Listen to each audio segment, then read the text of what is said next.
அனைவருக்கும் வணக்கம். தனுசு ராசினியர்களுக்கு நிகழ்ந்து கொண்டிருக்கும் பிப்ரவரி மாதம் 26ஆம் தேதி புதன் பகவான் கும்பராசியிலிருந்து மீன ராசிக்கு பயிற்சியாகிறார். இந்த பயிற்சியின் காரணமாக உங்களுடைய வாழ்வில் நடந்தேறாது என்று நினைத்த காரியங்களும் கூட சாதகமாக நடந்து உங்களுக்கு வெற்றியை தரக்கூடிய ஒரு தருணமாக தான் இந்த புதன் பயிற்சி அமைஞ்சிருக்குதுங்க. அந்த வகையில் தனுசு ராசினியர்களுக்கு என்ன மாதிரியான நன்மைகள் எல்லாம் ஏற்பட இருக்கு, கிரக நிலைகளின் ரீதியாக அமையிருக்கும் சாதகங்கள் என்ன, பாதகங்கள் என்ன, மேலும் என்ன மாதிரியான முன்னேற்றங்கள் எல்லாம் ஏற்பட இருக்குது. குறிப்பா தனுசு ராசினியர்களுக்கு இந்த புதன் பயிற்சி காலகட்டங்கள்ல கிரகங்களுடைய சஞ்சார நிலைகள் என்ன என்று பார்க்கும்போது, ரிஷபத்தில் குரு பகவானும், மிதுனத்தில் செவ்வாய் வக்ர நிவர்த்தி பெற்றும், கன்னிராசியில் கேதுவும், கும்பத்தில் சூரியனும் சனி பகவானும் இணைந்து சஞ்சரிக்கிறாங்க. அது மட்டும் இல்லாம மீன ராசியில் ராகுவும் உச்சம் பெற்ற சுக்கிரனோடு புதன் இணைந்து நீச்சம் பெற்று சஞ்சரிக்கிறாருங்க. இந்த கிரகங்களுடைய சஞ்சார நிலைகளின் காரணமாக தனுசு ராசினியர்களுடைய வாழ்வில் குடும்ப சூழ்நிலை ரீதியாக உத்தியோகம், தொழில், வியாபாரம், கலைத்துறை,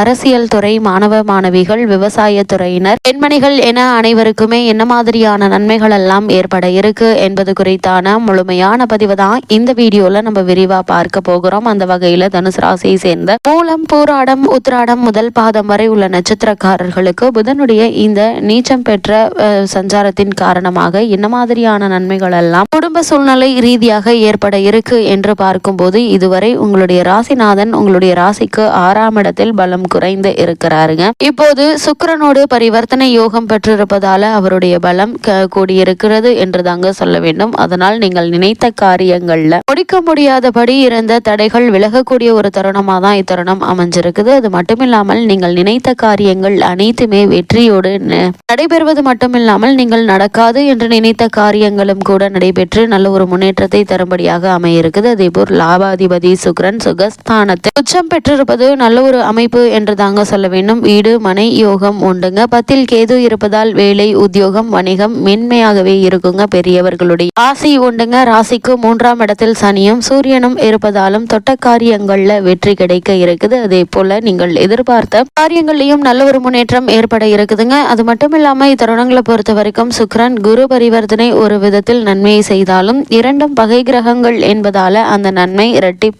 இரட்டிப்போடு தாங்க வரும் என்பதை புரிந்து கொள்ள வேண்டுங்க. அது மட்டும் இல்லாம உங்களுடைய ராசிக்கு 4ஆம் இடத்தில் இருக்கின்ற ராகு சுகங்களை குறைக்கும் விதத்தில் அமைஞ்சிருக்குதுங்க. அல்லது உடல் சிறிய தடைகள் உண்டுங்க. எதிலும் அவசரப்பட வேண்டாங்க. மனதில் கற்பனையான அச்சம் இருந்து கொண்டிருக்குங்க. இவற்றை பற்றி கவலைப்படாமல் உங்களுடைய பொருளாதார நிலையை மேம்படுத்துவதற்கான முயற்சிகளை நீங்கள் மேற்கொள்ளும் போது எதிர்பாராத வெற்றி உங்களுக்கு கிடைப்பதற்கான சாத்தியக்கூறுகள் நிறைந்த ஒரு தருணமாக தான் இந்த புதன் பயிற்சி அமைஞ்சிருக்குதுங்க. அது மட்டும் இல்லாம இக்காலகட்ட கிரக நிலைகளை ஆராய்ந்து பார்க்கும் போது உங்களுடைய ராசிநாதனான குரு பகவான் பகை கிரகமான சுக்கிரனுடைய வீட்டில் பரிவர்த்தனை யோகம் பெற்றிருக்கிறாருங்க. எனவே நீங்கள் தீட்டிய திட்டங்கள் அனைத்துமே வெற்றி பெற இருக்குது. அது மட்டும் இல்லாம உங்களுக்கு தெய்வீக சிந்தனைகள் மேலோங்குங்க. கூட்டாக இருந்தவர்கள் தனித்து இயங்க முற்படுவாங்க. அந்த முயற்சிகள்ல வெற்றியும் கிடைக்க இருக்குது. கடன் சுமை அதிகரித்து கவலையை கொடுங்க. பொது வாழ்வில் இருப்பவர்களுக்கு மேலிடத்து ஆதரவு குறையுங்க. புதிய ஒப்பந்தங்கள் கிடைக்க இருக்கு என்றாலும் அவற்றை செயல்படுத்த இயலாது. செவ்வாய் உங்களுடைய ராசிக்கு வக்ர நிவர்த்திக்கு பிறகு பிள்ளைகள் வழியில் நல்ல தகவல்கள் கிடைப்பதற்கான சாத்தியக்கூறுகள் நிறைந்த ஒரு தருணமாக தான் இக்காலகட்டம் அமைஞ்சிருக்குது என்பதை கிரகங்களுடைய சஞ்சார நிலைகள் தெளிவாகவும் உறுதியாகவும் எடுத்து காட்டுதுங்க. அது மட்டும் இல்லாம தனுசு ராசினியர்களை பொறுத்த வரைக்கும் புதனுடைய இந்த மீன ராசி சஞ்சாரத்தை வைத்து பார்க்கும் போது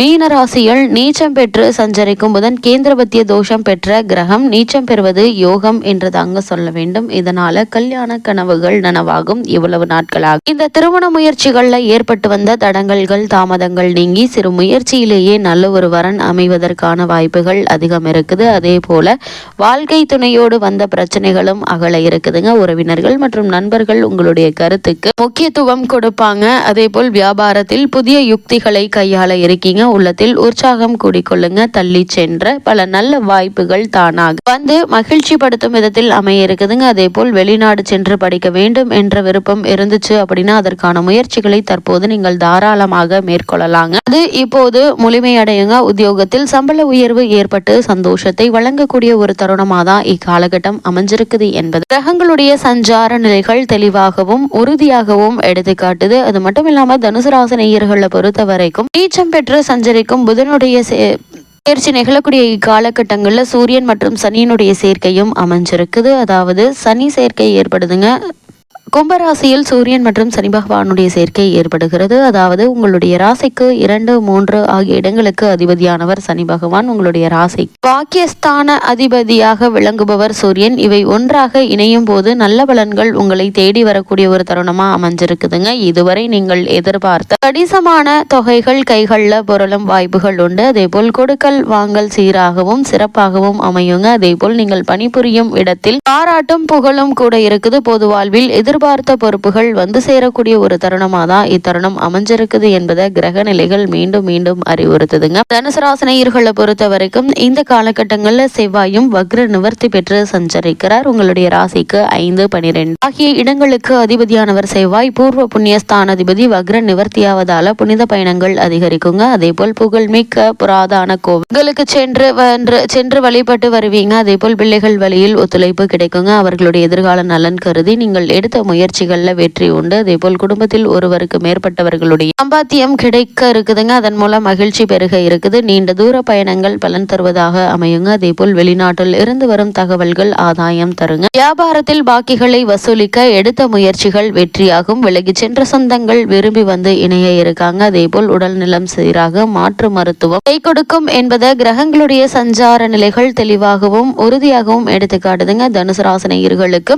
இந்த காலகட்டங்களில் மேலும் என்ன மாதிரியான நன்மைகள் எல்லாம் ஏற்பட இருக்கு என்று பார்க்கும்போது குரு மற்றும் சுக்கிரனுடைய பரிவர்த்தனை யோகம் ஏற்படுதுங்க. அதாவது உங்களுடைய ராசிக்கு அதிபதியானவர் குரு பகவான், அவர் உங்களுடைய ராசிக்கு 6ஆம் இடத்திற்கு அதிபதியானவர் சுக்கிரன். பகை கிரகமாக இவர்கள் இருவரும் பரிவர்த்தனை யோகம் பெறுவது அவ்வளவு நல்லதல்லங்க. எதையும் திட்டமிட்டு செய்ய இயலாது. திடீரென வரும் மாற்றங்கள் மனக்கலக்கத்தை உருவாக்கும். ஒரு கடனை அடைக்க மற்றொரு கடன் வாங்கும் சூழ்நிலை உருவாகுங்க. முயற்சி அதிகமாக இருந்தாலும் காரியங்கள் முடிவடைவதில் தாமதம் ஏற்படும். வியாபாரத்தில் இணைந்திருக்கும் கூட்டாளிகள் உங்களை விட்டு விலக நேரிடலாங்க. கவனமாக இருங்க. எதிரிகளுடைய தொல்லை அதிகரிக்கும். வந்த வரன்கள் கை நழுவி செல்லுங்க. இந்த நேரத்தில் எதையும் திட்டமிட்டு செய்ய இயலாது. குரு மற்றும் சுக்கிரன் வழிபாடுகளை முறையாக செய்தால் குழப்பங்கள் அகலுங்க. அதே போல தனுசு ராசினியர்கள் பொது வாழ்வில் உள்ளவர்களுக்கு செல்வாக்கு உயரம், செயல்பாட்டில் வெற்றி கிடைக்கும். வியாபாரம் மற்றும் தொழில் செய்பவர்களுக்கு எதிர்பார்த்த லாபம் உண்டுங்க. உத்தியோகத்தில் உள்ளவர்களுக்கு உயர் பதவி கிடைக்க இருக்குது. கலைஞர்களுக்கு திறமையை வெளிப்படுத்த சந்தர்ப்பங்கள் கைகூடி வருங்க. அதே போல் மாணவ மாணவிகளுக்கு சிந்தனையில் தெளிவு பிறக்கும். பெண்மணிகளுக்கு குடும்ப ஒற்றுமை பலப்படுங்க. அதே போல் பண தேவை பூர்த்தியாக கூடிய ஒரு தருணமா தான் இக்காலகட்டம் அமைஞ்சிருக்குது என்பதை கிரகநிலைகள் மீண்டும் மீண்டும் அறிவுறுத்துதுங்க. தனுசு ராசினியர்களை பொறுத்த வரைக்கும் புதன் பகவான் பெயர்ச்சியாகி நீச்சம் பெற்று சஞ்சரிக்கக்கூடிய இக்காலகட்டங்களில் கிரகநிலைகளின் ரீதியாக கூறப்படும் பரிகாரம் என்ன என்று பார்க்கும்போது இந்த காலகட்டங்களை வடக்கு நோக்கி அம்மனை வழிபடுவது எண்ணற்ற நன்மைகளை ஏற்படுத்தும். அது மட்டுமில்லாமல் பக்கத்தில் இருக்கும் ஆஞ்சநேயர் கோவிலுக்கு செல்லுங்கள். பாதங்களை நீங்கள் சாதகம் உங்களுக்கு ஏற்பட்டு வரும் பாதகங்கள் அனைத்துமே நீங்கி சாதகங்களாக அமையும் என்பதை கிரகநிலைகள் தெல்ல தெளிவாக உங்களுக்கு அறிவுறுத்துது.